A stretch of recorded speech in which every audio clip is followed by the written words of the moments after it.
Bueno, ella es la terapeuta ocupacional Denise Alvear. Ella estudió en la Universidad de Playa Ancha, es especialista en autismo, atención temprana y control de esfínter, certificada en integración sensorial, en el modelo Denver y Jasper de atención temprana. Es terapeuta líder en el Centro de Apoyos a la Neurodivergencia y también es docente de terapia ocupacional en su casa de estudio. Así que ahora le damos el paso a Denise para que pueda comenzar su exposición. Muchas gracias, Beatriz. ¿Se escucha bien? Escucha súper.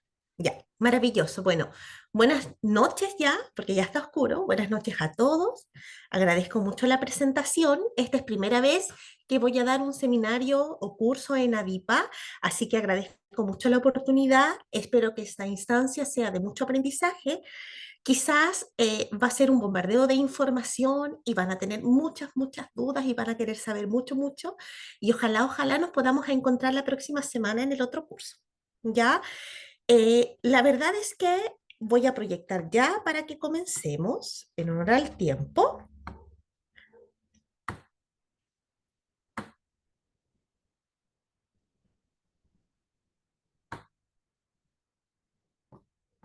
Entonces,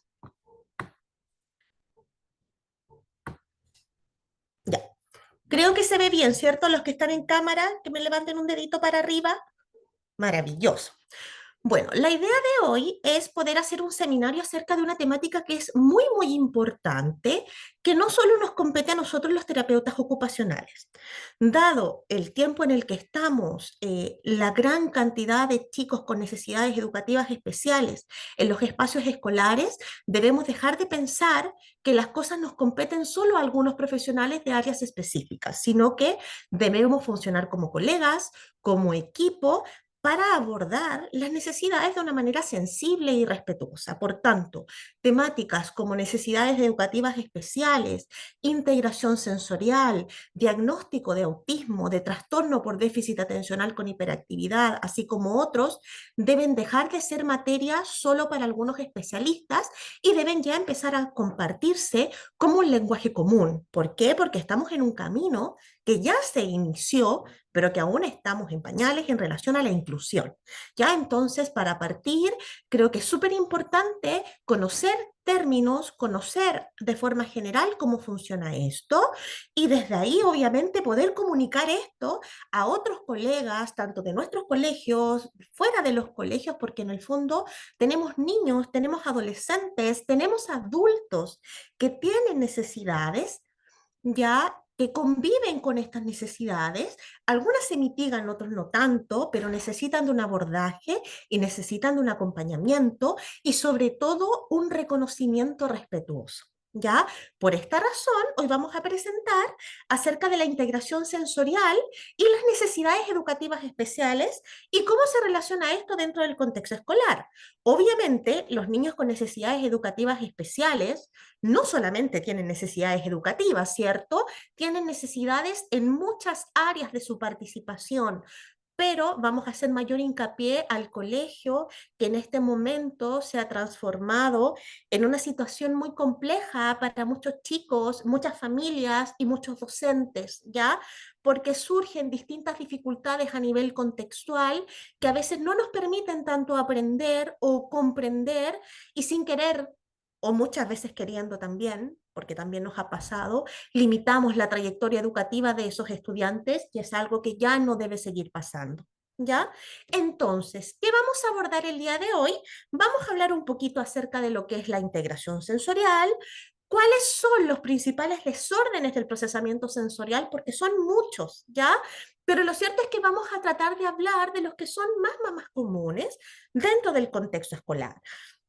Vamos a hablar también de cómo esto va avanzando en la trayectoria evolutiva de las personas, porque claro, a veces pensamos que cuando los chicos crecen, estas cosas se mitigan. O sea, pensemos, por ejemplo, en una persona que tiene un diagnóstico de TDAH o de autismo, no desaparece con el tiempo. Evidentemente, con apoyos tienen buenos apoyos y tienen un buen avance, ¿ya? Pero no desaparece, ¿ya?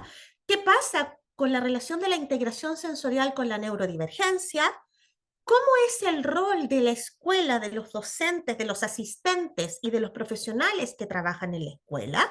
Porque acá tenemos que hablar de que no solamente los colegios con PIE son los que deben brindar apoyo, sino también los establecimientos como un núcleo integral y un espacio de participación educativa, de participación común y de participación fundamental en la vida de los chicos. Y vamos a hablar un poquito acerca del diseño universal para el aprendizaje y de algunos decretos que pueden sustentar estos apoyos que podemos entregar al colegio. Entonces, agradezco mucho que en este momento estén conectados no solo terapeutas ocupacionales, sé que hay fonoaudiólogos, sé que hay educadores de párvulos, sé que hay docentes, ya espero que haya muchos más profesionales para que podamos compartir estas temáticas. Entonces, ¿qué es la integración sensorial? Pareciera que fuera como un concepto un poco esotérico, ¿cierto? Es como una temática propia solo de los terapeutas ocupacionales, porque solo nos certificamos nosotros, ¿cierto? Y porque la verdad, cuando tú le preguntas a un terapeuta ocupacional un poquito más, ¿qué te dicen? No, es que usted tiene que tomar el curso certificado, porque yo no le puedo dar tanta información. Y la idea no es esa, porque tenemos que compartir información que nos sirve para todos y para nuestros niños y adolescentes con los que trabajamos. Entonces, cuando hablamos de integración sensorial no es un término tan esotérico y alejado de nuestra realidad. La verdad es que en este momento ustedes, todos los que están sentados, están haciendo integración sensorial. Pero ¿cómo es eso? Dice uno, ¿cierto? ¿Por qué? Porque la integración sensorial es un proceso que es natural, es un proceso natural de todas las personas y todas las personas procesamos información sensorial de forma diferente, ¿ya? Nosotros generalmente conocemos los cinco sentidos, ¿cierto? Vamos al colegio, nos enseñan los más típicos, olfato, audición, tacto, ¿cierto? Pero lo cierto es que la integración sensorial le da también importancia a otros sentidos que son muy fundamentales y que vamos a hablar un poquito más adelante, como son la propiocepción y el vestibular. Entonces, la integración sensorial es un proceso que es cerebral, y es un proceso neurológico, o sea, nuestro cerebro, a través de distintos procesos, integra la información del ambiente y del propio cuerpo. ¿Para qué? Para generar respuestas adaptativas, porque ¿qué hacemos con esta información que nos llega desde el entorno? En el fondo, genera una respuesta en nuestro cuerpo, ya una alerta inicial, el sonido, el olfato, la luz, el tacto que viene de afuera, cómo nos movemos, nuestro cuerpo tiene que recepcionarlo. ¿Para qué? Para responder de forma efectiva en el entorno. Eso es lo que se espera o lo que debería suceder. ¿Ya? Todos respondemos, ¿cierto? Pero no todos tenemos una respuesta efectiva o una respuesta adaptativa como corresponde. De hecho, más que integración sensorial, hablamos de integración multisensorial. ¿Por qué? Porque cuando ustedes están sentados en este momento y están escuchando el sonido de afuera y están recibiendo la luz de la lámpara o del computador o del celular, y quizás alguien en la cocina está cocinando, son múltiples sentidos los que están interactuando en el momento. Nuestro cerebro no dice, ah, este primero y este después. No, son todos juntos. Ustedes, para estar sentados, erguidos, manteniendo un control postural, deben estar funcionando desde un sistema sensorial que es principalmente el vestibular. Para ustedes regular la fuerza con la que toman el lápiz en este momento para registrar, está funcionando un sistema sensorial que es el propioceptivo. Por tanto, constantemente estamos en una interacción multisensorial, ¿ya? Ahora, ¿qué pasa con esto?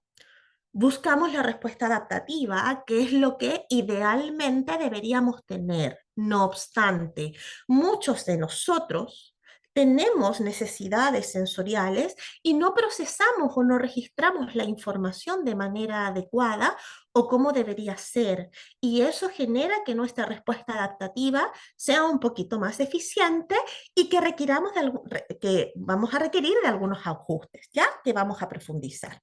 Entonces, cuando hablamos de integración sensorial, donde tenemos todos nuestros sentidos, ya porque son ocho sentidos reconocidos actualmente con investigación de un noveno, ya, pero son 8 sentidos dentro de los conocidos, ¿cierto? Y otros sentidos adicionales son propiocepción, vestibular e interocepción. La integración sensorial como tal, además de proceso, es una teoría, es un modelo de trabajo estudiado, ya muy validado por distintos profesionales del área, principalmente de la terapia ocupacional, donde su precursora fue Jean Ertz, que era una terapeuta ocupacional con estudios en psicología, que combinó todo lo que fue ocupación con estudios neurobiológicos. Y ella se dio cuenta que habían ciertas situaciones en niños que no podían explicarse por otros trastornos neurológicos, como por ejemplo una parálisis cerebral, sino que habían otras cosas que requerían ser profundizadas, y es por esto que ella levantó distintas investigaciones hasta lo que tenemos en la actualidad. Entonces, retomamos la idea. Tenemos los sistemas sensoriales, ¿cierto? Pero acá, en la integración sensorial como modelo de estudio y de trabajo y de intervención, consideramos 3 más relevantes. ¿Cuáles son estos? El tacto, la propiocepción y el vestibular. Y vamos a hacer una mención especial al visual y a la audición. ¿Por qué táctil? Porque el táctil es uno de los primeros sistemas, es uno de los sistemas más primitivos, o sea, ya cuando un bebé está en el útero, comienza a sentir tacto. Cuando un niño nace, ¿qué es lo que se espera? Que el primer contacto sea físico con la madre. Se liberan endorfinas, ¿ya? Y no solamente contribuye a lo que sentimos, hay distintos receptores de tacto, ¿cierto? De dolor, de presión profunda, de vibración, de temperatura, ¿ya? ¿Y en qué contribuye el tacto? Contribuye, por ejemplo, a cómo sentimos sensaciones en nuestro cuerpo, en la motricidad fina, en nuestro esquema corporal. O sea, no es solo el sentir. ¿Por qué? Porque se combina significativamente con otro sentido que es la propiocepción, formando el sistema somatosensorial. ¿Por qué? Porque generalmente trabajan en conjunto, ¿ya? Ahora, ¿qué pasa con el tacto y la propiocepción? Son característicos, ¿por qué? Porque los receptores están a lo largo de todo nuestro cuerpo. ¿Dónde están los receptores del tacto? En la piel. ¿Dónde están los receptores de la propiocepción? En las articulaciones, en los ligamentos, ya en donde se genera la principal tensión muscular, el movimiento. Por tanto, la propiocepción se activa al moverse.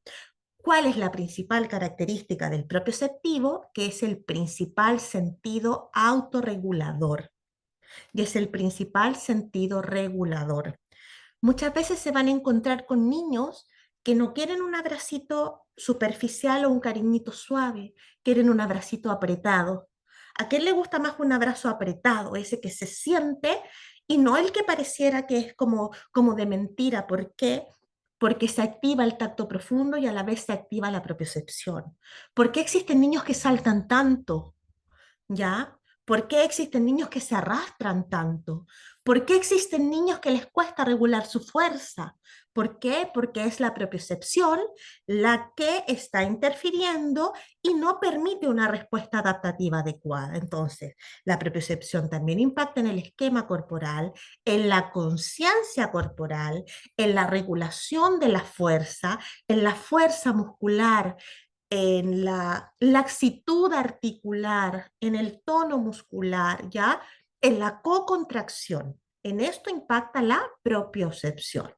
Y por último tenemos el sistema vestibular.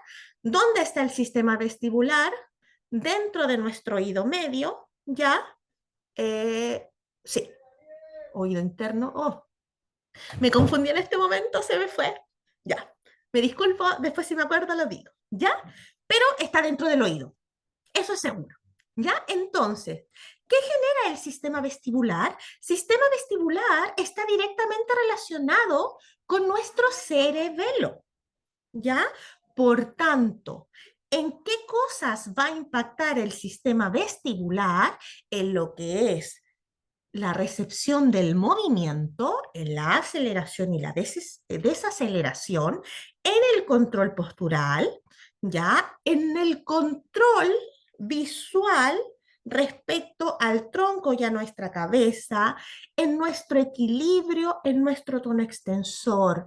Y todos estos sentidos van a impactar, algunos en la praxis, que lo vamos a ver un poquito más adelante, y algunos en lo que respecta a los niveles de alerta. Sé que hay alguien levantando la mano, pero no te puedo dar la palabra aún hasta el final del curso, así que te pido, porfi, que anotes la pregunta y la hagas al final. ¿Ya? Gracias. Entonces, tiene para rato, ya es mucha profundización de información, pero voy a tratar de ser lo más simplista posible para que lo podamos comprender, ya, porque estos son muchos procesos neurológicos que tenemos que abordar mucho más. Ahora, cuando hablamos de deficiencias en el procesamiento sensorial, que es cuando no se generan las respuestas adaptativas esperadas, podemos tener de dos tipos. ¿Ya? Ahora, hay niños y personas que nos sacamos el premiado y las tenemos combinadas, ¿ya? Pero hay otras personas que solo tienen de nivel de alerta y de registro y discriminación. Las de nivel de alerta que se relacionan con la modulación tienen que ver con el sistema simpático y parasimpático, donde recibimos estímulos del entorno, nos activamos, ya nuestro cerebro se activa y se pone como en una situación de peligro. ¿Alguien vio intensamente cuando se prende la sirena roja y las emociones empiezan como a volverse locas? Ya, lo mismo le pasa al cerebro ahora. ¿Cuál es la respuesta normal? Que esta lucecita se apague porque nuestro sistema parasimpático nos regula. Los niños que tienen dificultades de nivel de alerta no tienen este funcionamiento tan óptimo, por tanto, quedan en una alerta arriba. La luz roja queda prendida todo el rato, por tanto, necesitan un corregulador que viene de afuera o estrategias que les permitan poder regularse o una terapia sistemática. ¿Ya? Porque la terapia no es solita, o sea, acá tenemos distintos factores que tenemos que ir abordando. ¿Ya? Entonces, cuando tenemos dificultades en el nivel de alerta, ¿cuáles son los más comunes? Vamos a hacer una mención especial que dejé dando bote a la audición. Ya, porque si bien no es un diagnóstico de integración sensorial propiamente tal, más de alguno de nosotros conocemos un niño, un adolescente, o a nosotros mismos como adultos nos pasa, que sobre reaccionamos al ruido. ¿Ya? ¿Y qué nos dicen? No, es que tú te tienes que exponer progresivamente a ruidos altos y desde ahí lo vas a tolerar. Eso es mentira. Eso no existe. Eso es una terapia que no es respetuosa y que busca eliminar conductas. Y eso no está bien. Porque los temas sensoriales los van a acompañar por siempre y para siempre. Son como una condición, es parte de la neurodivergencia. Esto no quiere decir que no se mitiguen, esto no quiere decir que no se logren respuestas adaptativas más eficientes, pero se requiere de apoyo, apoyo terapéutico, adecuaciones y modificaciones ambientales. Ya, por tanto, son distintos elementos los que tenemos que considerar. Entonces, tenemos personas que son intolerantes al ruido o que le molestan ruidos, pero no todos los ruidos. Ah, pero es que no le molesta la tele fuerte, pero no entiendo por qué le molesta cuando grito.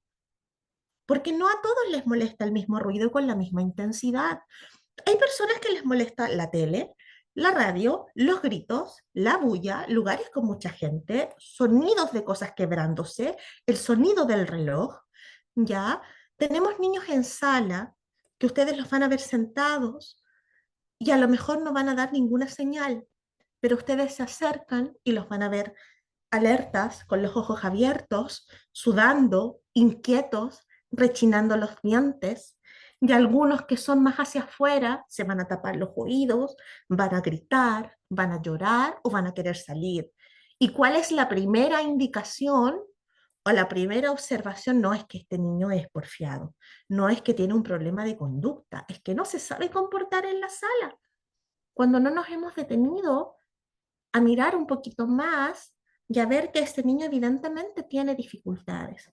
Por otro lado, tenemos niños que tienen dificultades auditivas y tú le sugieres a la familia, ¿sabes qué? Mira, necesita audífonos, necesita tapones de cancelación de ruido. No, porque él lo tolera, porque cuando él respira profundo Una familia me dijo el otro día, hace yoga en sala. Cuando él hace yoga en sala, se le quita. No, eso no se quita. Lo único que buscan muchos chicos es camuflar estas demostraciones para no ser observados ni categorizados por el entorno y para no generar un problema. Ya, entonces se manifiesta. Es persistente y requiere de adecuaciones para poder funcionar, de pausas durante el día para mitigar y distintas adecuaciones para tolerar. ¿Ya? Por otro lado, tenemos la defensividad táctil, uno de los trastornos de alerta más comunes dentro del espectro autista y más comunes en muchos de nosotros, ¿ya? ¿Dónde vemos las dificultades de defensividad táctil? ¿Ya? Personas que les cuesta tolerar distintas texturas de ropa, distintos zapatos, peinarse, lavarse el pelo, lavarse la cara, el lavado de dientes, explorar algunas texturas con las manos, ensuciarse o mojarse la ropa, no soportan caminar sin zapatos o por el contrario, necesitan sacarse los zapatos, no toleran los abrazos, no toleran los acercamientos no anticipados, no toleran sentarse al medio de sus compañeros, porque todas esas situaciones disparan su alerta y los mantienen en un nivel de alerta muy alto. Ahora, no todos los chicos tienen las mismas características, no a todos les pasa igual. Por tanto, hay que hacer una observación en profundidad para poder saber, ¿ya? Tenemos por otro lado la inseguridad gravitacional, que esta es de base vestibular, donde tenemos niños que son temerosos al movimiento, que no les gustan los juegos bruscos, que evitan caerse por los refalines, evitan columpiarse, no les gustan ser muy movidos porque si no, no saben cómo van a caer, ¿ya? Entonces también genera una alerta alta. Y por otro lado tenemos los hipovestibulares, que estos son los más odiados y amados. ¿Por qué? Porque los hipovestibulares son de dos tipos. Tenemos los que se mueven mucho y los que se mueven poco. ¿Cuáles son los que dan más problemas en la sala? Los que se mueven mucho, porque los que son plantas no molestan a nadie. Pero los que se mueven son los que son disruptivos, molestan en las clases, ¿cierto? Entonces, no es que se porta mal, no es que no se queda quieto, ¿ya? Todavía me llegó un chiquitito de 4 años, jornada escolar de 8 a 4:30 de la tarde. La profesora indignada porque el niño tenía un diagnóstico porque no se quedaba quieto en todos los periodos. Entonces, amiga, es un niño de 4 años. ¿Cuál es el nivel atencional esperado para un pequeño que es una guagua de 4 años? Yo entiendo que para que los chicos aprendan mejor su atención debe estar dirigida y ojalá estén sentados porque permite una mayor organización del entorno. Eso es una cosa. Pero otra cosa es no permitirle a este niño moverse durante el día porque sí lo necesita y castigarlo además porque se mueve y más encima dejarlo sin recreo. ¿Ya? Entonces, esas son prácticas que en el fondo lo único que hacen es vulnerar los derechos de los chicos. ¿Ya? Entonces, tenemos niños que son excesivamente movedizos, ¿cierto? Los que se paran, los que saltan, los que se suben a la silla, que se sientan sobre los pies, que corren adelante, que corren atrás y profe, profe, profe, profe, profe, y todo el rato. Y uno queda así como, ah, ya, pero en el fondo su nivel de energía es tan alto que necesitan mantenerse en movimiento. Ahora, eso no quiere decir que esté bien y que siempre tengan que moverse. Ojo, ya no nos podemos poner extremos. Debe haber un equilibrio y es ahí donde entran en aula las adecuaciones y las modificaciones ambientales que vamos a hablar un poquito más adelante. Y por otro lado tenemos los hipovestibulares que son letárgicos, estos que son más lentos, que parece que se derriten, los que se acuestan en la mesa, los que necesitan que les hablemos más alto para que estén más activados, ¿cierto? Los que parecen que son un poquito más débiles. Entonces, esos, si bien no son disruptivos, son de alerta que es baja, a diferencia de los otros. Por tanto, necesitamos aumentar esta alerta para que este niño pueda acceder a los aprendizajes significativos de su rutina. ¿Ya? Entonces, estos son los más comunes del nivel de alerta. Pero por otro lado, tenemos los de registro de discriminación, que son los más reconocidos como trastornos de praxis, ¿ya?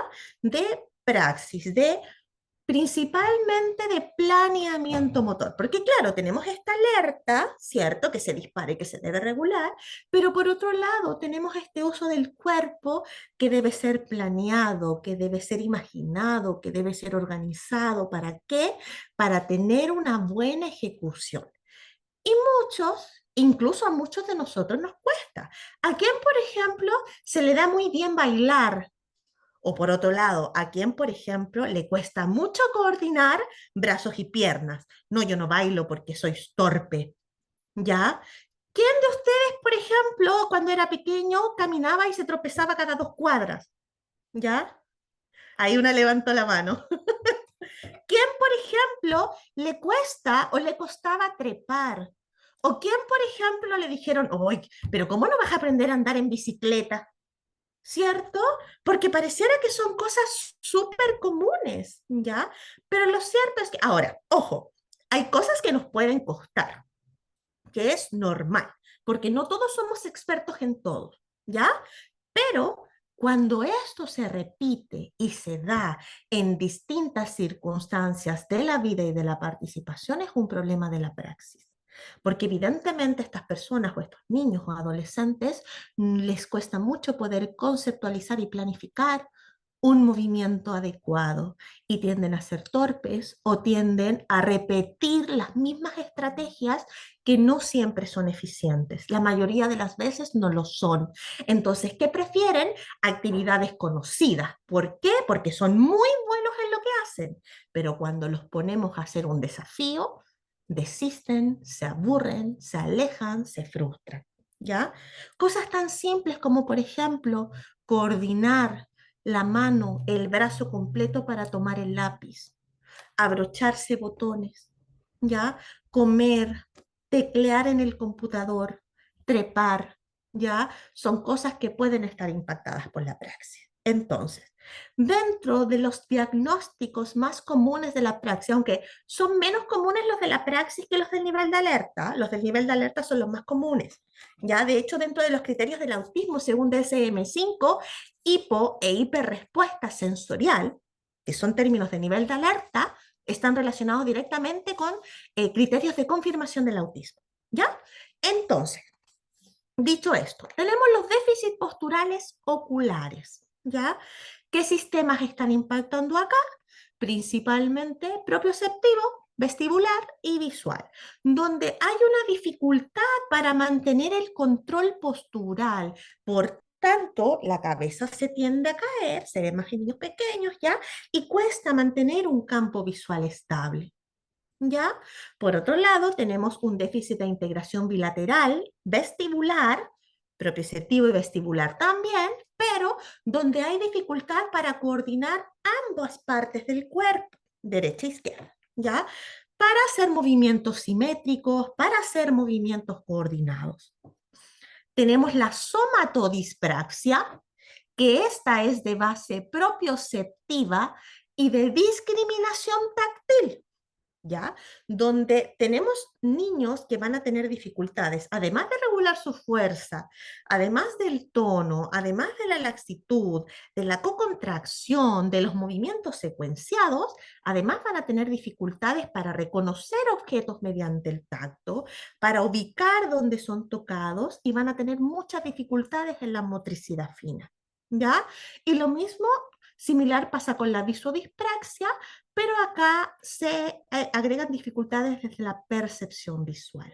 ¿Ya? Entonces, estos son generalmente los diagnósticos de praxis. Faltan algunos más, pero eso es lo que es. Ahora, un médico no diagnostica esto. Ya usted no va al médico y le dice, mi hijo tiene problemas de tacto, es defensivo táctil, receta para la casa. No, así no funciona.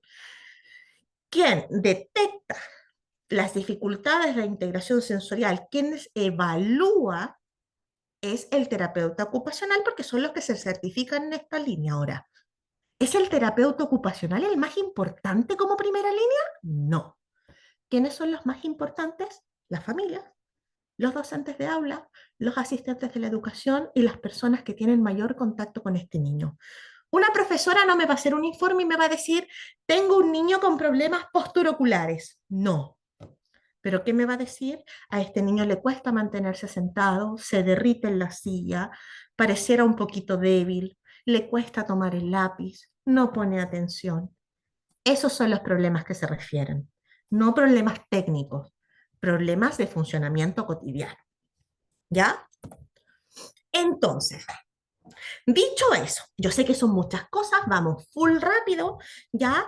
Pero podemos después en las preguntas, si es que tienen algunas dudas, profundizar un poquito más. Ahora, ¿los desórdenes del procesamiento sensorial desaparecen? Que dijimos en un inicio, no, no desaparecen, ¿cierto? No desaparecen porque son parte de la neurodivergencia, porque nos van a acompañar durante toda nuestra vida, ¿ya? Porque sí se pueden evidenciar desde que son niños muy chiquititos, y se pueden mantener hasta la adultez. Ahora, ¿se pueden mitigar? Sí. ¿Se pueden mitigar con qué? Se mitigan con terapia, se mitigan con adecuaciones y con estrategias. En el caso de los bebés y los niños es más terapéutico. En el caso de adolescentes y adultos son más adecuaciones y más modificaciones ambientales. ¿Ya? ¿Por qué? Porque la terapia de integración sensorial es más enfocada en el juego, en un juego de niños. Ahora, eso no quiere decir que no hayan investigaciones y profesionales que ya estamos indagando mucho más en el tratamiento en adolescentes y adultos. ¿Por qué? ¿Por qué los adultos y los adolescentes no pueden jugar? ¿Por qué no se podrían subir a un columpio o a una pelota? ¿Cierto? ¿Por qué tendríamos que dejar de jugar cuando somos grandes? También son cosas que vamos necesitando. Ya entonces sí, se perpetúan, nos acompañan como un diagnóstico, pero se pueden mitigar. Y una de las cosas que más necesitan estas personas es, además de su autorreconocimiento en relación a sus necesidades, es como su entorno también lo reconoce, lo respeta y provee de espacios respetuosos y de adecuaciones y modificaciones respetuosas para perpetuar no solo la vida escolar, sino también la vida misma. ¿Ya? Entonces, ya hablamos que los trastornos del procesamiento sensorial son parte de la neurodivergencia, ¿cierto? ¿Qué es la neurodivergencia? O cuando escuchamos, por ejemplo, no es que todos somos un poco neurodivergentes, no, es que todos tenemos algo sensorial, no es que todos somos un poco de autistas, no, no todos somos un poco de algo, ¿ya? Porque si no, todos viviríamos en terapia, ¿cierto? Y todos tendríamos temas, no, no todos los tienen. ¿Ya? Y el que tengamos una cosa, por ejemplo, no sé, que no nos guste peinarnos, no quiere decir que seamos defensivo-táctiles, ¿cierto? Son muchos criterios que van a formar esto. Ahora, los trastornos de integración sensorial son parte de la neurodivergencia, así como también otros diagnósticos, como el espectro del autismo, el déficit atencional con hiperactividad, la discapacidad intelectual y otros que puedan surgir. ¿Por qué hablo de estos principalmente? Porque son los que generalmente tendemos a ver más dentro del contexto escolar, a pesar que hay otros, ya como por ejemplo tenemos las apraxias del habla infantil, tenemos los trastornos fonológicos, ¿cierto? Tenemos el síndrome de Down también, y así vamos sumando cosas que no siempre son abordadas. Por ejemplo, la apraxia del habla infantil no está abordada dentro del programa de integración escolar, ¿cierto? Entonces, tenemos tarea pendiente, tenemos una falencia. Ahora, dicho esto, ¿qué es la neurodivergencia? ¿Cierto?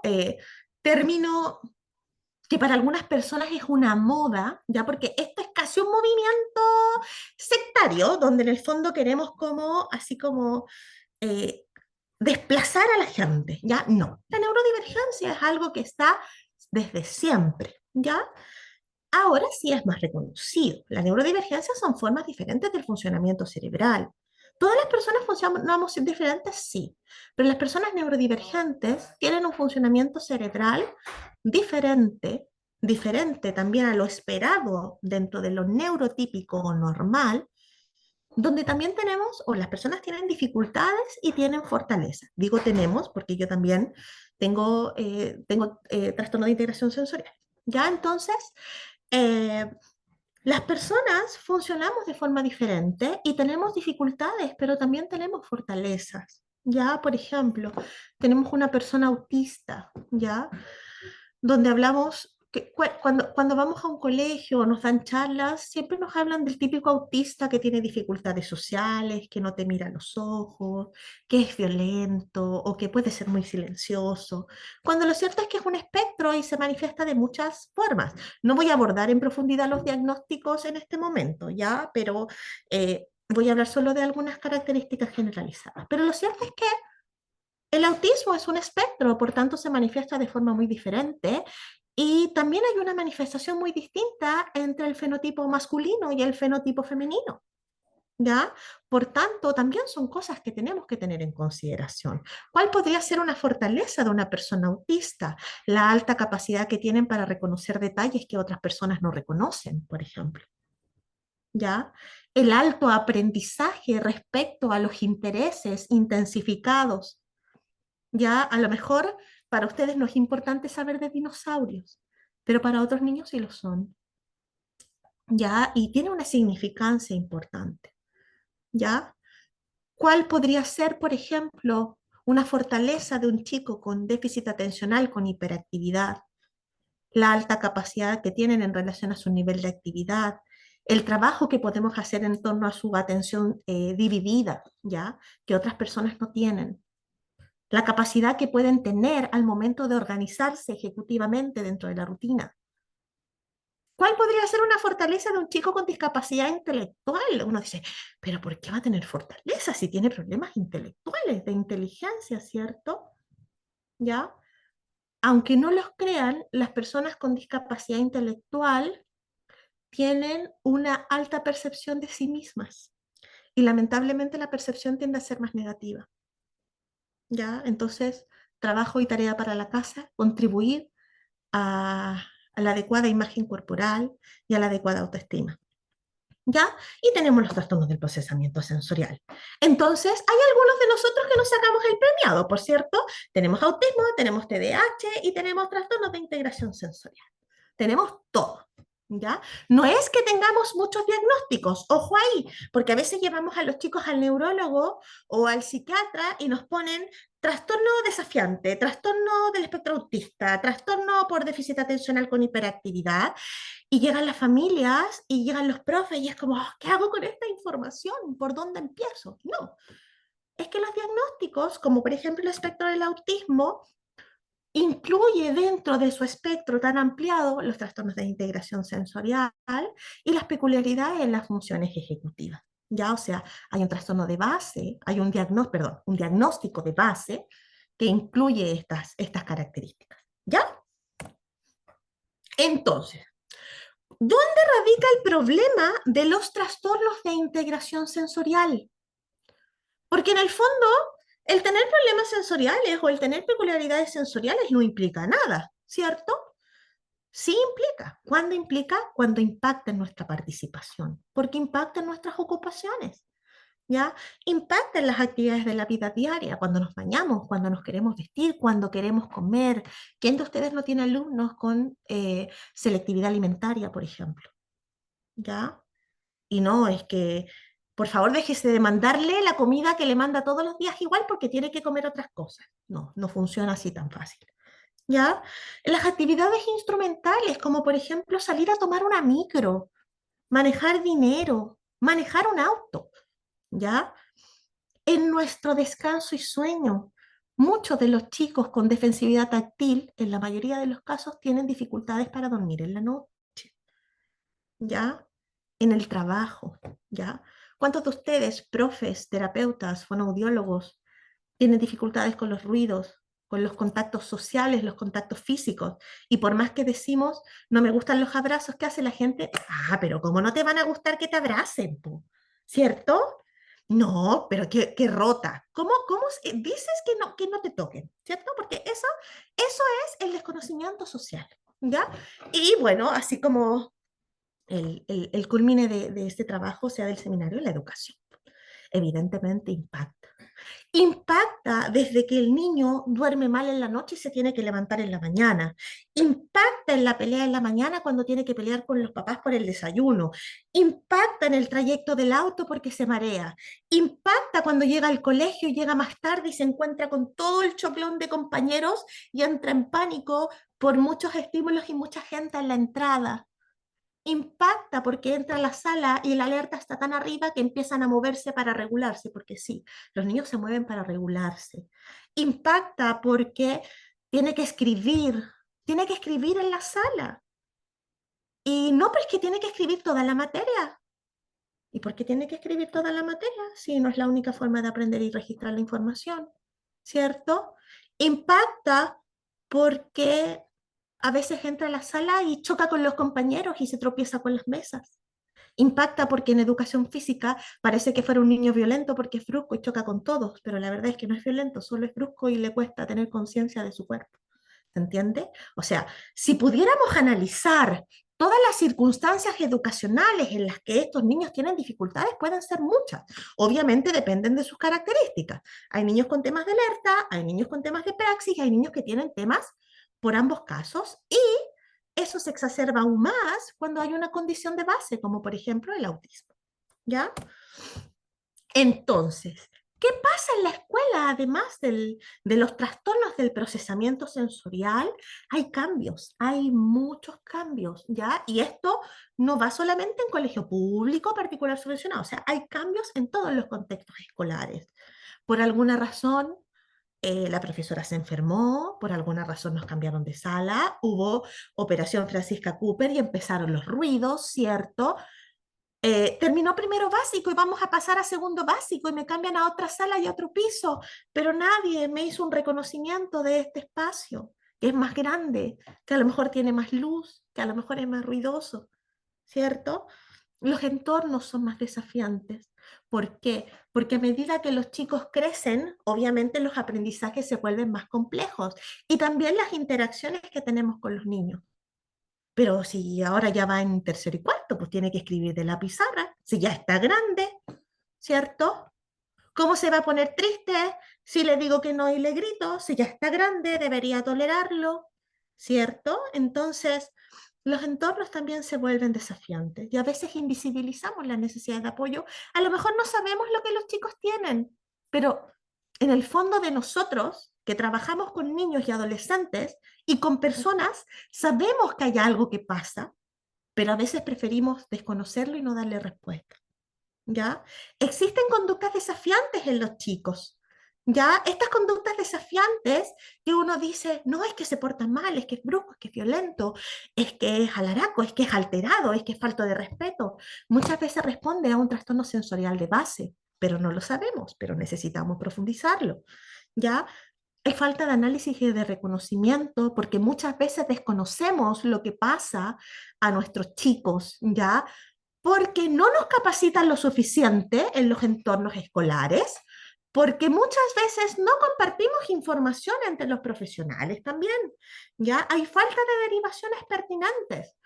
Muchas veces la primera línea es el neurólogo para que lo diagnostique, el neurólogo para que le dé un medicamento, el neurólogo para que le dé un metilfenidato para la concentración, pero por ejemplo, los chicos con hipovestibular que se mueven mucho no dejan de moverse con un metilfenidato. ¿Ya? Entonces, también tenemos que saber a quién derivar y a quién consultar. Y una de las cosas que nos hemos encontrado mucho, lamentablemente, que duele en el alma, ¿por qué? Porque soy mamá de un chico autista, es la falta de la vinculación con los niños y de las respuestas sensibles a sus necesidades. Porque a lo mejor los trastornos de integración sensorial pasan un poco más desapercibidos, entre comillas, pero no un autismo, no un TDAH. Hace poco tenía un chico en un colegio particular de acá de Valparaíso, su abuela falleció en febrero, él entró a clases en marzo y entró muy irritable y sensible y la profesora estaba muy indignada porque en las tres pruebas de marzo no contestó la mitad de la prueba, porque en la mitad de la prueba se puso a llorar. Entonces yo le digo, pero eh, sentido común, se murió su abuela. Su abuela, con quien vivía, una figura de referencia, está atravesando un duelo. y tú quieres que haga una prueba completa y lo estás evaluando sin considerar el contexto, está un poquito egoísta, ¿cierto? Ahora, yo no lo dije antes, pero lo voy a decir ahora. Me disculpo desde ya por ser defensora de los chicos, pero sí, soy defensora de los chicos, ¿ya? Entonces, ustedes me pueden decir muchas cosas y yo los puedo entender desde el fondo de mi corazón, pero la principal prioridad en relación a la sensibilidad, la vinculación y los apoyos son los chicos neurodivergentes o que tienen necesidades, más aún cuando son invisibilizadas o cuando no las necesita, o no las reconocemos. Porque una cosa es no saberlo, pero otra cosa es decírtelo y que tú lo sepas, pero igual invisibilizarlo. Y eso es una vulneración, ¿ya? Entonces, ¿cómo tomamos todo esto? Así como muy en resumen, porque nos quedan 10 minutos, así. ¿Cómo tomamos todo esto? Ya tenemos diagnósticos, trastornos de integración sensorial, 40 niños por sala, 35, profesor, con o sin asistente, el que se arranca, ¿cierto? O sea, uno dice, sí, es mucho. Porque, claro, uno terapeuta ve niños una hora al día. Yo veo 9 niños al día, ya así de mucho. Ustedes, profesores, o los que están en aula, o los que están en pie, están horas y horas en el colegio, horas y horas en un aula. Ya, pero lo cierto es que tenemos que hacer un trabajo conjunto, ¿ya? Trabajo conjunto de entre las derivaciones pertinentes, ¿cierto? Cuando hay diagnósticos, neurólogos, psiquiatra, cuando hay trastornos de integración sensorial o peculiaridades sensoriales o conductuales, terapeuta ocupacional, ¿cierto? Y cuando ya tenemos un resultado de todo, tenemos los diagnósticos, identificamos que hay necesidades sensoriales, empezamos a adecuar, ¿cierto? Porque tenemos que hacer algo con esta información que tenemos. Entonces, una de estas adecuaciones, que no es una, sino que nos permite hacer muchas, muchas cosas, es el diseño universal para el aprendizaje.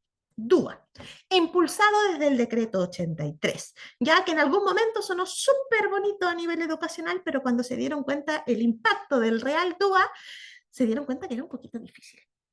Pero ¿qué queremos a través del diseño universal de aprendizaje? En el fondo, diversificar a través de distintas experiencias oportunidades para que chicos neurodivergentes, chicos con diagnósticos, chicos con necesidades puedan acceder a los aprendizajes. ¿Por qué? Porque son los entornos los que discapacitan. Si el entorno no ofrece oportunidades de aprendizaje que sean sensibles y que sean motivadoras, es muy difícil que los chicos aprendan. ¿Ya? ¿Quién de ustedes, por ejemplo, no recuerda cuando era más chico a lo mejor la profesora que llegó disfrazada, o la que es una broma, o la que se cayó, o la que los llevó de paseo? Más que a lo mejor el mínimo común múltiplo. ¿Ya? ¿Por qué? Porque son experiencias enriquecedoras, porque se busca planificar para la media del curso y desde ahí generar adecuaciones. Ya no podemos pensar en hacer una clase y pasar la clase y el que aprende, aprende y el que no queda fuera, porque así no funciona, porque los niños tienen diversas formas de aprender. Entonces, ¿qué quiere DUA? DUA es que tenemos que aprender a aprender, ¿ya? No es el por qué aprendemos, que era lo que se veía antes. No aprendemos un por qué, aprendemos un qué. ¿Qué aprendemos? ¿Cómo lo aprendemos y por qué lo aprendemos? Y para esto tenemos que ofrecer múltiples formas de que los chicos puedan aprender.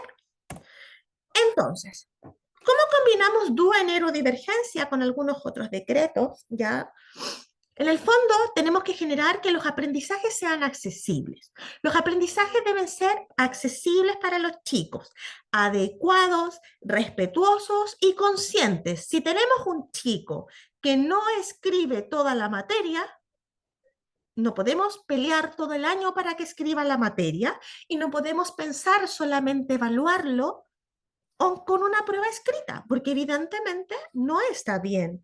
¿Ya? ¿Por qué? Porque tenemos que evaluar. En algún momento a estos chicos hay que evaluarlos, pero los aprendizajes deben ser oportunidades, perdón, las evaluaciones deben ser oportunidades de aprendizaje. Los niños deben motivarse a través de los aprendizajes y de las evaluaciones y debemos retroalimentar estos aprendizajes también. Decreto 67, ya del año 2018. Los aprendizajes deben ser en base a habilidades también, ¿ya? No podemos pensar en hacer un solo instrumento, no podemos pensar en presentar las cosas de una sola manera, porque hay diversas formas de aprender. ¿Ya? Hay variabilidad de necesidades educativas especiales y de niños dentro del aula.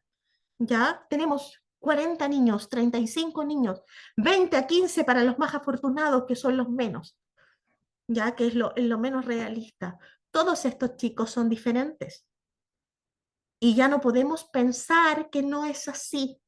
Aula a la que usted entre de aquí al lunes, de aquí a la próxima semana, de aquí al próximo año, se va a encontrar con niños totalmente diferentes. ¿Ya? Y de todos esos niños que usted tenga, le aseguro que va a tener por lo menos más de dos neurodivergentes y de esos más de alguno no va a estar diagnosticado. ¿Ya? Las respuestas deben ser adaptativas. Tenemos que aprender a adaptarnos y para eso también tenemos que aprender a flexibilizar. ¿Ya? El entorno debe ofrecer oportunidades, oportunidades para aprender, oportunidades para ser evaluados. Evaluamos los procesos, evaluamos los fines, evaluamos distintas formas, ¿ya?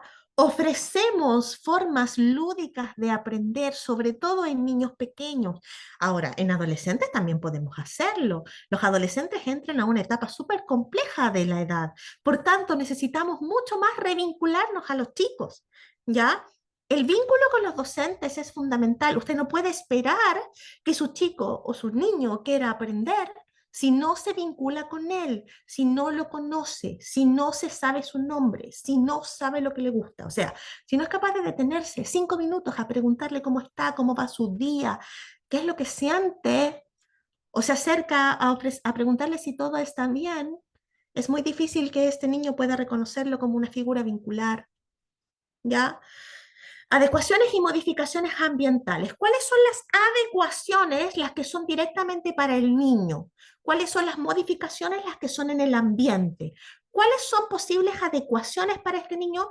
Los audífonos, los tapones, la banda elástica, el disco propioceptivo, ¿cierto? Que se pare a repartir material, los juguetitos sensoriales. Ahora, ¿podríamos hacer las modificaciones? Sí, que es lo más naturalizante. ¿Por qué? Porque hay muchos chicos que no usan las cosas sensoriales porque les da vergüenza y porque no quieren ser los únicos que los tengan, ¿ya? Porque evidentemente se sienten observados. Por tanto, es lo ideal que los elementos puedan ser de uso generalizado de la sala.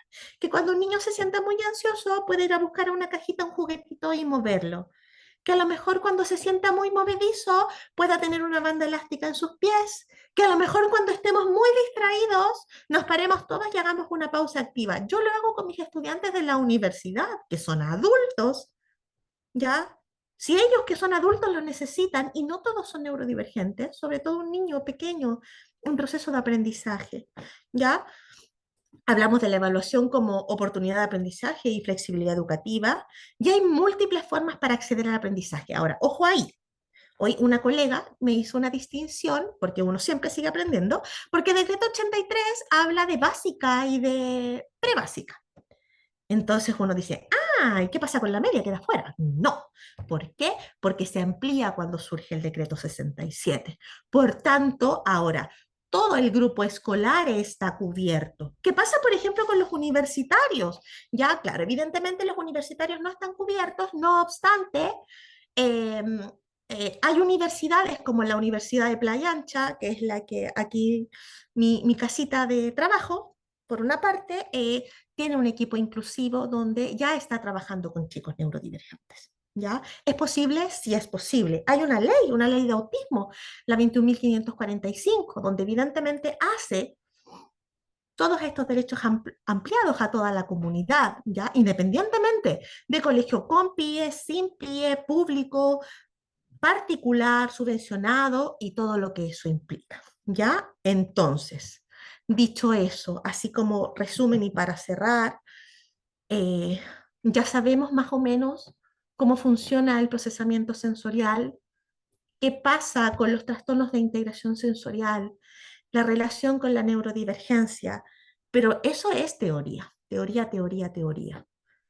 nos tenemos que quedar con el impacto que esto genera en la vida diaria, que tampoco todo es terrible, ya, porque igual nos podemos relacionar con estos niños de manera respetuosa, de manera afectiva, y los niños evidentemente o los adolescentes se van a abrir también a nuevas experiencias, pero esto requiere un equilibrio entre la familia, requiere un apoyo, requiere un seguimiento, requiere un acompañamiento entre el niño, el adolescente, la familia, ustedes como docentes y los profesionales del colegio, que no son solo pies, ya el colegio se compone por muchas personas, desde el docente que está en el aula con el niño, el asistente, el auxiliar que lo recibe, la tía que limpia los baños, ¿cierto? O sea, somos muchas personas las que estamos involucrados, porque ¿qué es lo que buscamos al reconocer, al detectar que los espacios sean más inclusivos, que los chicos sean respetados y sobre todo, que puedan tener una trayectoria educativa lo más plena posible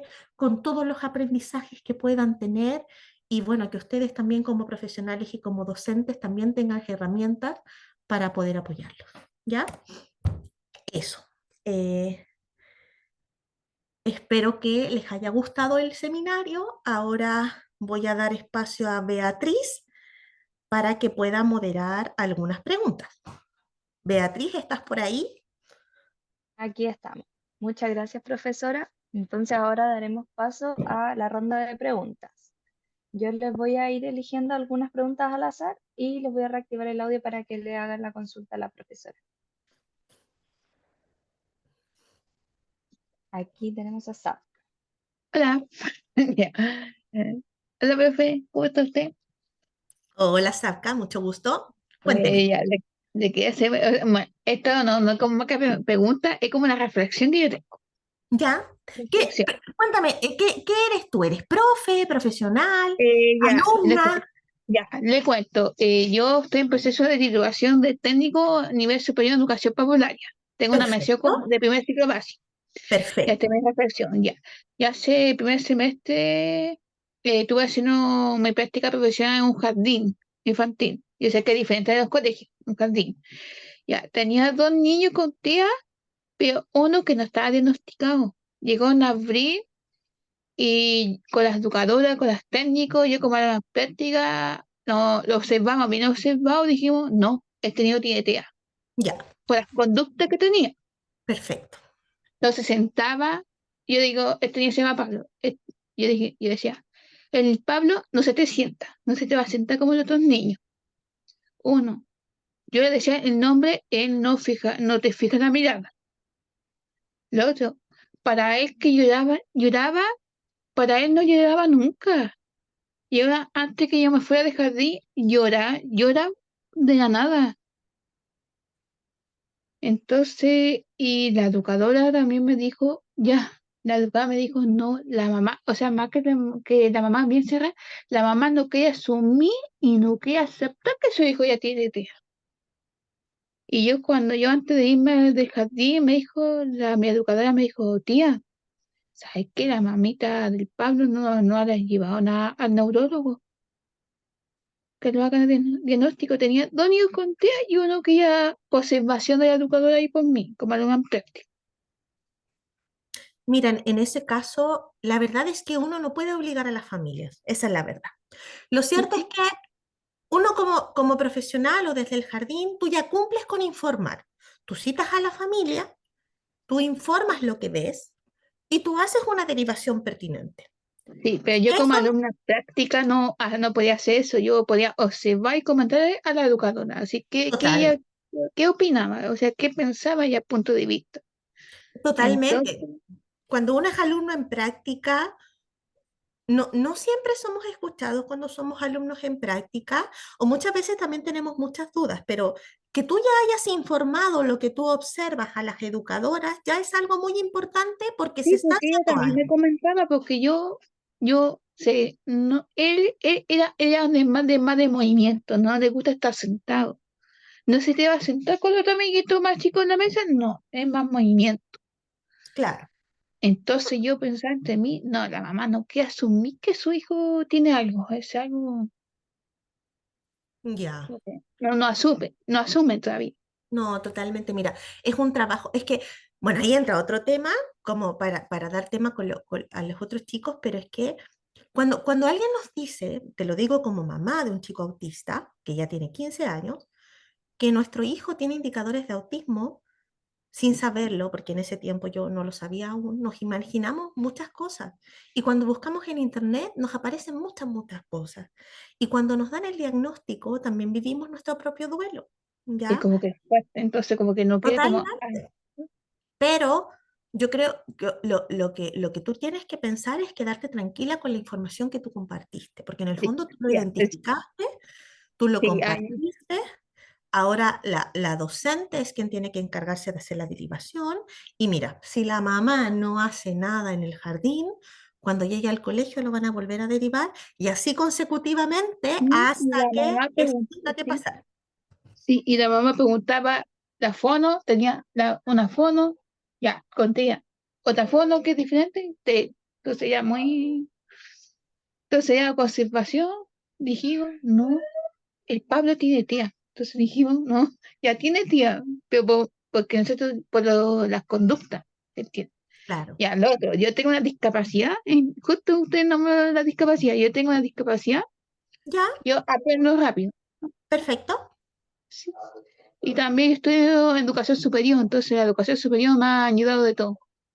Maravilloso, yo encuentro maravilloso. O sea, si tú me Sí, hablas a mí, yo no te veo desde un diagnóstico, te veo como un estudiante más que sí, está a mí aprendiendo. el PPT de Quillota, a mí me ha hecho ajustes razonables, porque en el colegio sí hice educación curricular y en educación superior ajustes razonables.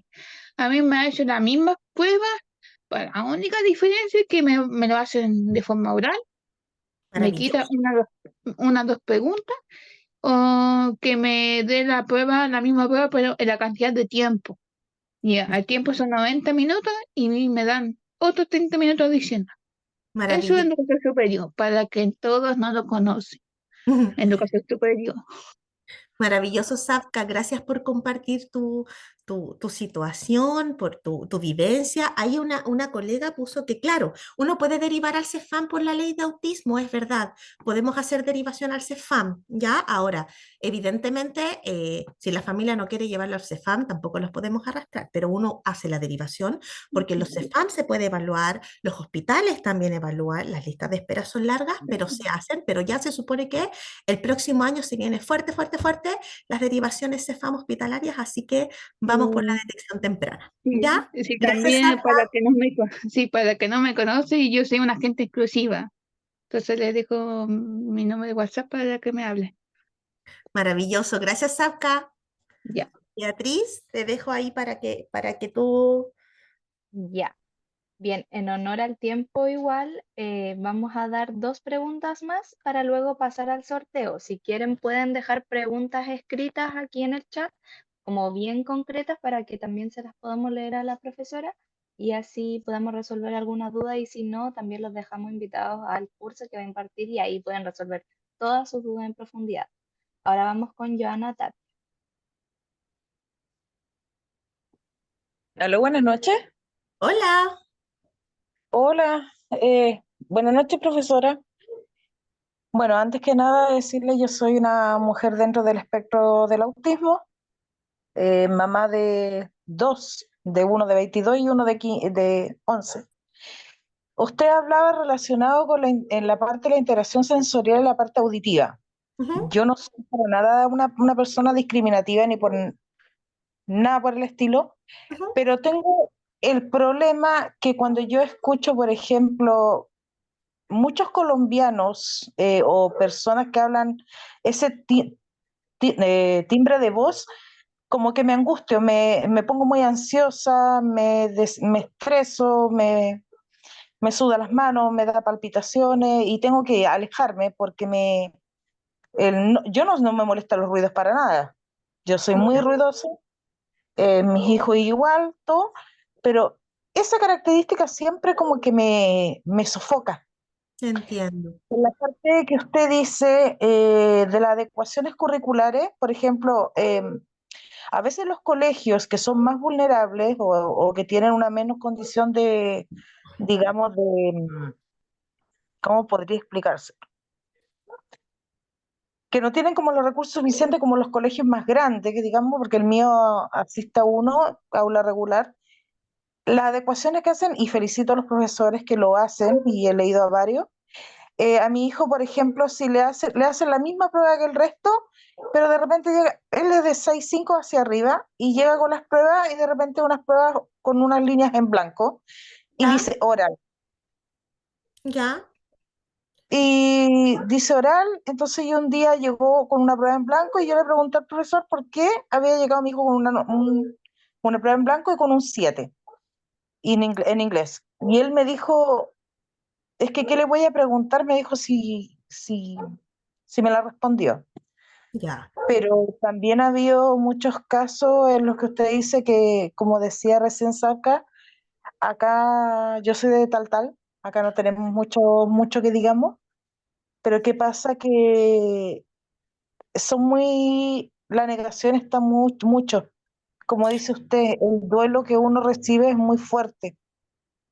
Entonces, o sea, ¿qué me aconsejaría usted? Porque de repente me buscan y me preguntan, y a mí me da como, no sé si las mamás les pasará a las mayoría que se les pone como el ojo clínico, o como que dicen, hoy este es de mi bando.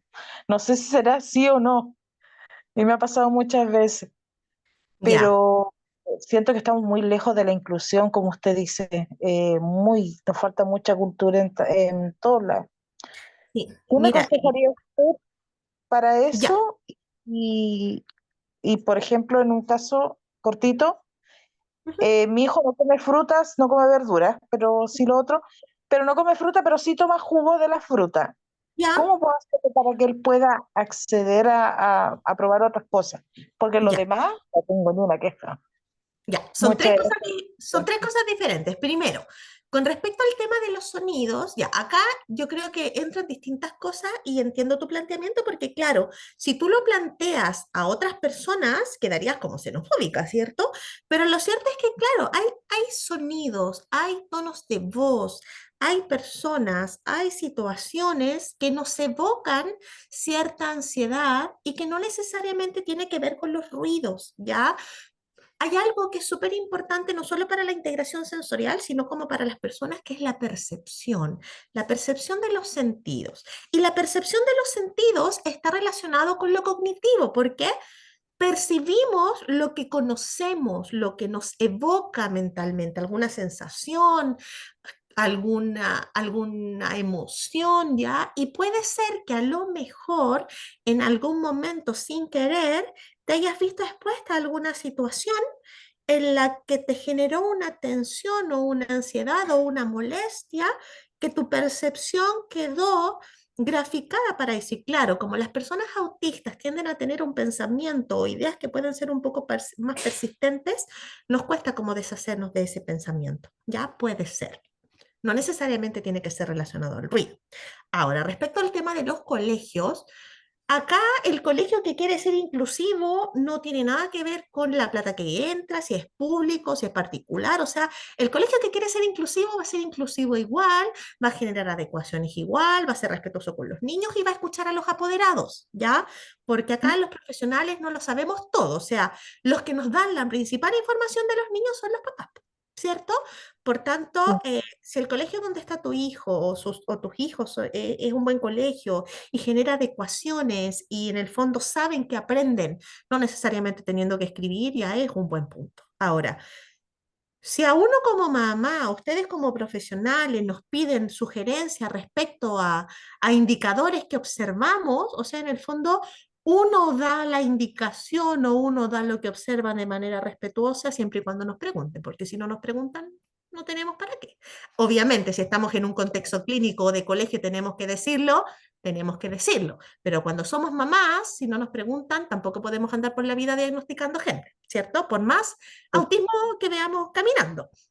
Y por otro Claro. lado, respecto al tema de la alimentación, o sea, cómo consuman los alimentos en sí no es tan importante. Lo importante es que consuman los nutrientes y las vitaminas que necesitan. Si no se come la fruta entera, pero se toman los jugos de fruta, está consumiendo igual fruta, ¿ya? Ahora, si tú quieres que tu niño consuma alimentos diferentes, partiendo, No podemos hacer que la comida vaya primero a la boca, o sea, esa no es la primera experiencia. La experiencia es progresiva.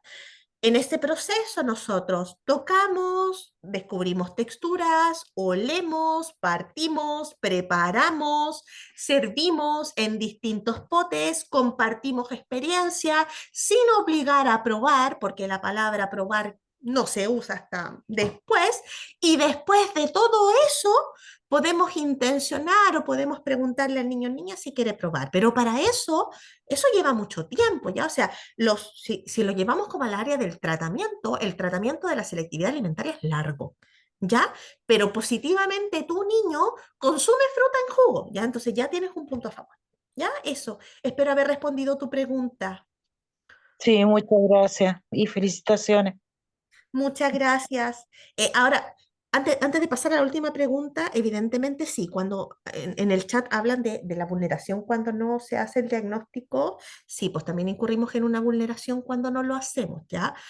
Porque en el fondo es un derecho que los niños, que los adolescentes, que las personas tengan acceso no solo a su diagnóstico, sino también a apoyos y adecuaciones pertinentes, porque lamentablemente el colegio necesita el diagnóstico para poder hacer las cosas, ya necesita el diagnóstico para poder las adecuaciones, y los chicos también necesitan saber sus necesidades para poder buscar apoyo, y los profesores y las familias también lo requieren. Ya ahora, nosotros como o las personas que trabajamos en colegio, porque yo también he trabajado en colegio, tenemos que estar atentas también a esas situaciones, hacer un seguimiento, o sea, uno cita a la familia, le conversa, pero uno también puede poner un poquito de presión ante esas situaciones y en el fondo lo que buscamos es el mejor interés de los chicos, ¿ya? Eso, Beatriz, creo que queda la última pregunta. Sí, les pediremos que puedan ir acotando su pregunta porque ahora va a ser la última para que podamos dar paso al sorteo y les recuerdo que el certificado se emite después del sorteo, una vez ya finalizado todo, no podemos compartirlo ahora, ¿ya? Así que les pido por favor paciencia y ahora vamos con la última pregunta de Rocío Gallegos.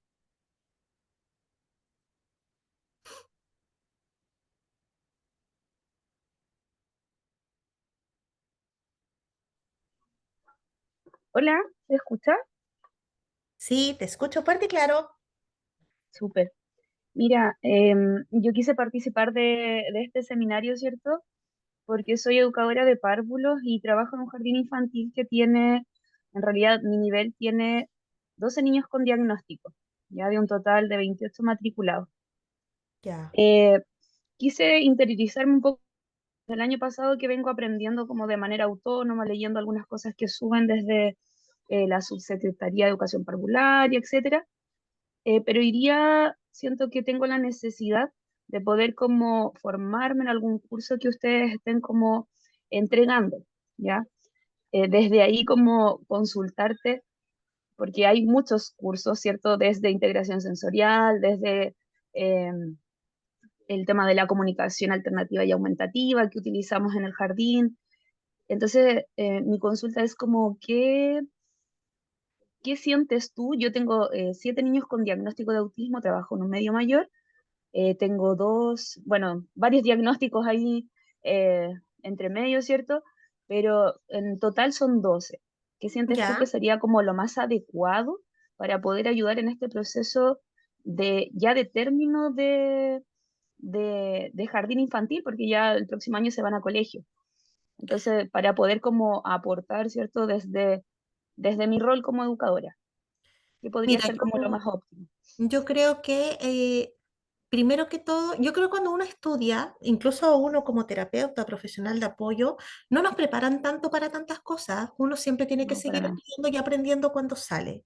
Y me imagino a Mm, los docentes o a los educadores de párvulo, nadie los prepara para esto, ya, o nos pasan mm, una pincelada respecto a estas cosas. Entonces, tú sí. llegas al mundo laboral y te encuentras con toda Ujú, esta neurodivergencia y no siempre sabemos qué hacer, ¿ya? mm, Yo creo que acá hay distintas cosas que hay que hacer. Primero es obviamente seguir aprendiendo y capacitarte.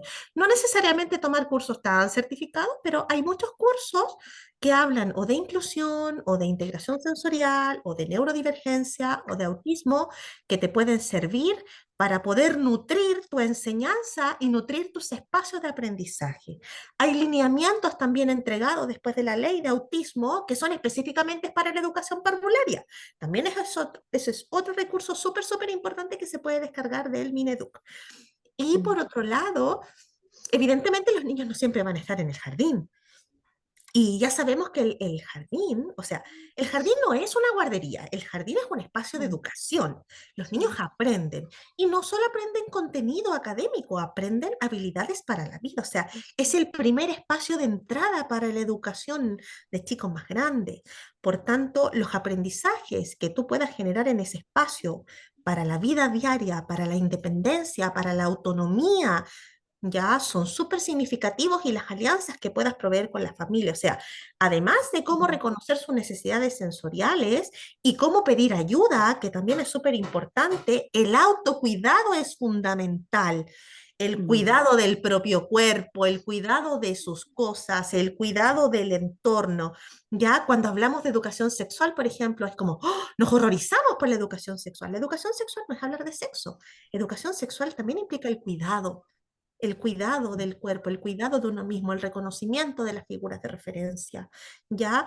Y bueno, además de generar alianzas y generar aprendizajes en torno al ciclo educativo, ya cuando el chico emigre del jardín, ojalá y tú tengas que redactar un informe que no sea un informe tan castigador y que no hable solamente de las dificultades de este niño, sino también de las fortalezas maravillosas que tiene dentro del aula y de qué cosas se pudieran hacer en el espacio escolar para poder apoyarlo. Yo creo que con eso tenemos un buen punto ganado.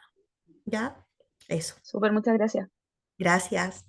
Eso, yo sé que hay muchas preguntas y en honor al tiempo no alcanzamos por ser seminario, pero en verdad los espero para el curso de la próxima semana donde vamos a abordar las cosas en mayor profundidad. Y eso, les agradezco mucho su asistencia de día viernes, ya en la noche. Y dejo a Beatriz ahora con el sorteo porque se va a sortear un cupo gratuito para el curso de la próxima semana, ¿ya? Así que muchas gracias. Así es, muchas gracias, profesora. Igual si usted quiere puede dejar su correo en caso de que alguien le quiera hacer alguna consulta y ahí se pueda dirigir a usted, ya que Lo hay voy mucho a, interés, lo voy a se ve aquí escribir, en el chat. lo voy a escribir, pero por favor no me presionen si no respondo, voy a responder Sí, dentro no de se lo que preocupe. O pueda, ¿ya? alguna red social que tenga y así la puedan identificar. Así que ahora vamos a detener la grabación.